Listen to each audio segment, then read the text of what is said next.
pánové, pan Karol Polák.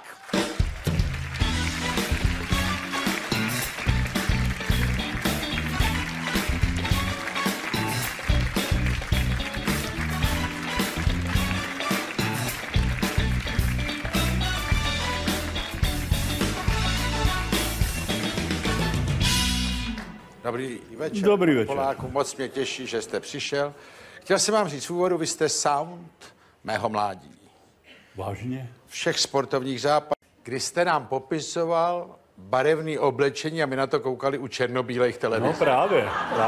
Pamatujete to? To jsme právě museli No, ale vy jste to dělal vždycky s takovým prožitkem. Áno, to sme museli. Ale opačný prípad sa mi stal, veľmi zaujímavý, že ja som určitého času nadobudol dojem, že už má každý farebný televízor. Áno.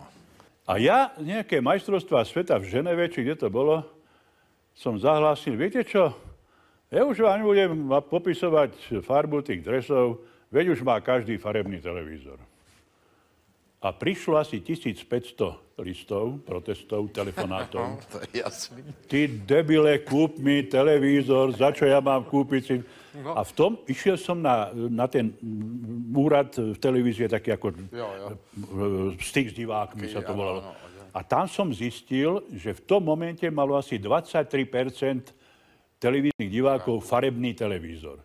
Tak bol z toho hrozný průser tedy. Ne, ale já to pamatuju proto, že my jsme seděli u televize a vy jste i ty barvy dovedl tím hlasem popsat. Ale vy jste to bol říkal, ešte problém. nádherné tyrkysové. Ale to ja som sa musel naučiť. No, a my na sebe dělali to. Tie farby. Nádhera. No. Měli jsme černobílou televizi. No, práve, no.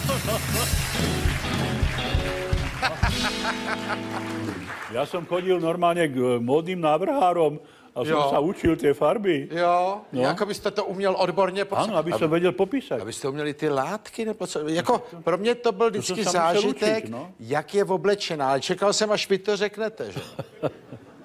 No, tak. Ne, ale vy jste dělal všechny sporty skoro, nebo já se tak pamatuju. Spočiatku všetky. Spočiatku. Môj prvý športový prenos bol z Gdaňska, z Polska v 60. roku. Majstrovstvá sveta v šerme, si predstavte. Ja som dovtedy šerm ani nevidel. Ale vedel som, že ma tam nominovali, tak som začal chodiť na nejaké tréninky. No som čakal, kedy by nalietele. Já jsem se vás, abych vás nešidil.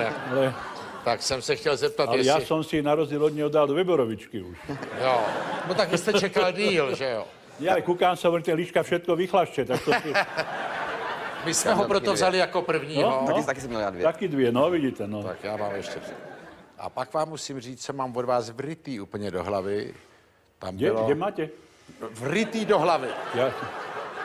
Vy jste...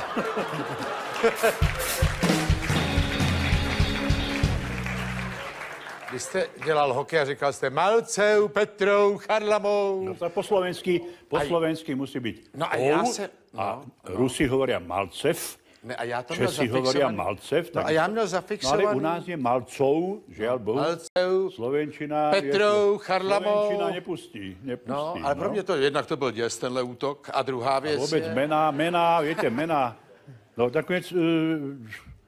Však ja mám vlastne... Ja mám polský pôvod, to málo kto vie. Polsko-moravský. No ale vy jste vystudovaný... Proto som Polák. Jste... Prosím, inak by som bol Poliak. Aha. A som Polák. Aha.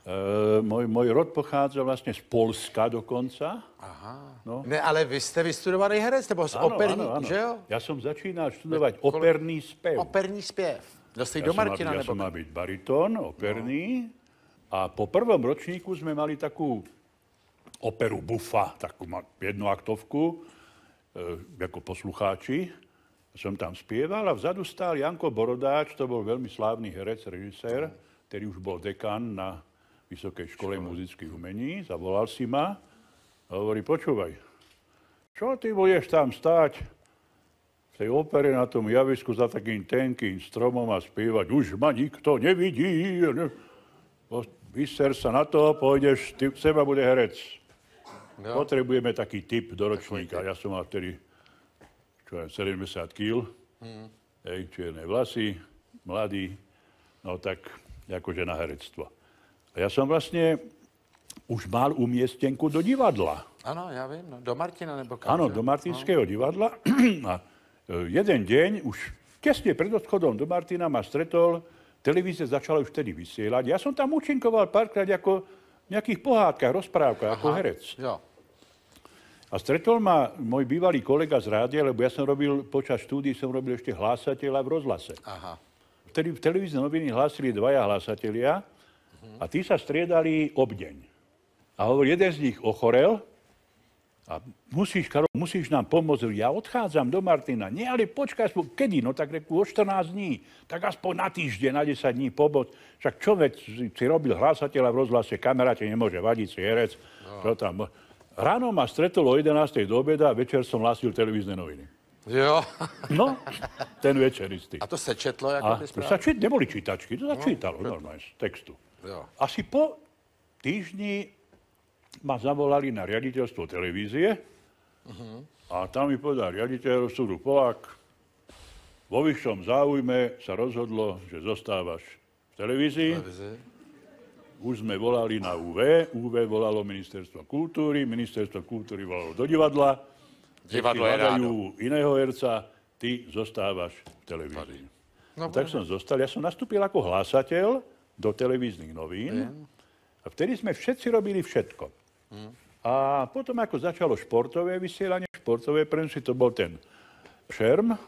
Potom som robil krasokorčuliarsku exibíciu, zase v Bratislave, veľkú medzinárodnú.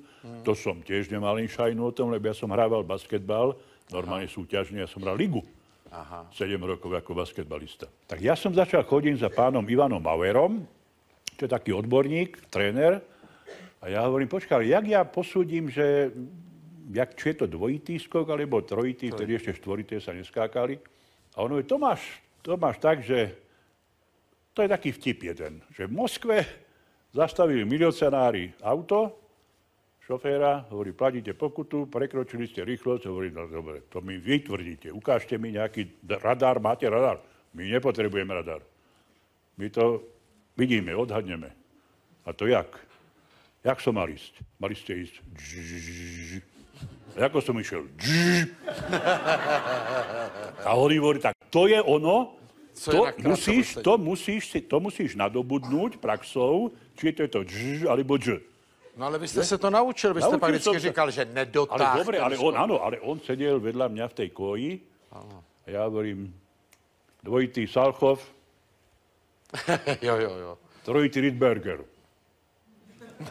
Tak ma učil, naznačoval, počúval a vždy mi komentoval okamžite ten môj výrok. Tu klasifikaci. No a měl jste třeba z toho někdy nervy, jako nervózní z některého toho sportu? Nie, nemal som nervózny. Ja som športoval, ja som bol športovec. A byl někdy nějaký malér? Jako, měl jste někdy nějaký malér v rámci toho? Tých malérov. Ale myslím takovej, že vám šlo jaksi o kariéru. To mi šlo. To hneď, vlastne čo asi druhý deň, jak som nastúpil. Den po nastoupení. Áno. Jako, jo. Vtedy zomrel práve Antonín Zapotocký a volil sa Antonín II. Novotný. A ja som čítal som správy. No a bolo slávnostné zasadnutie Slovenskej národnej rady. A ja som čítal k tomu reportáž a záverečná veta bola: zo zasadnutia Slovenskej národnej rady poslali pozdravný telegram novému prezidentovi republiky, povedal som súdruhovi, Antonínovi Zápotockému. Který právě... Trik a Praha pokračovala. A ja tak sedím pokojne a kameraman spoza kamery. Novotnému. Čo je? Novotnému. Krista, som si uvedomil. Ja som sa bál vyliesť tej hlasateľne, lebo ono v tých takých časoch tam bolo nastúpené celé vedenie. Áno. Od riaditeľa, všetci námestníci, všetko. A už boli telefonáty. Sabotáž, vyhodiť a tak. No, tak som tak vyliezol potikuške z tej hlasateľne a tam bol Sarvaš, námestník, on bol tu z Liptova. Tak Liptáci asi poznajú to slovo. Prvé, čo bol, ty krepáň!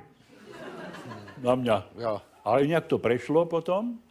A boli ďalšie prúsery, ale jeden taký, jak môžem spomenúť, to bolo Sapporo, 72, zimná olympiáda, slávnostné otvorenie olympiády, nástup delegácií, s Mekiskom sme to komentovali. A to bolo v čase, keď sme sa stali ČSSR. Jo. Pribudlo jedno... na ČSSR, jedno sa pribudlo. A na mňa vychádzala práve tá pasáž, kde bola naša delegácia. Vidím už v bráne borcov vlajka Československá. Ja s takým pátosom som zahlásil. Áno, to by ste umieli. A už vítame v bráne borcov delegáciu Československej a v tom som zbadal 2 S. Jo. To ma tak vyhodilo z konspektu. Ale tam nemôžem urobiť pauzu. No, to nejde, no. Ja som pokračoval a zahlásil som do živého vysielania delegáciu Československej, Sovietskej, Socialistickej republiky.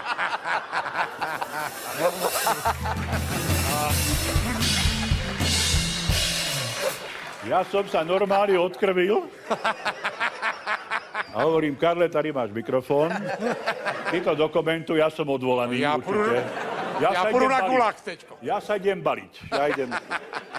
A v tom bol Japončík, taký malý s telefónom. Mr. Prák. Hovorím, už je to tu. Už je to tu. Prosím, tam sa dol. Diviš, co to tam, Karle, vyvádíš? Ja hovorím, no, súdu námestník, ako vy Česi hovoríte, chybička sa vloudila. A čakám, že čo... A po chvíľke pauzy zrazu úplne zmeneným hlasom zahlasil Karle, nic si z toho nedelej, předběh z domu. Karol Polák!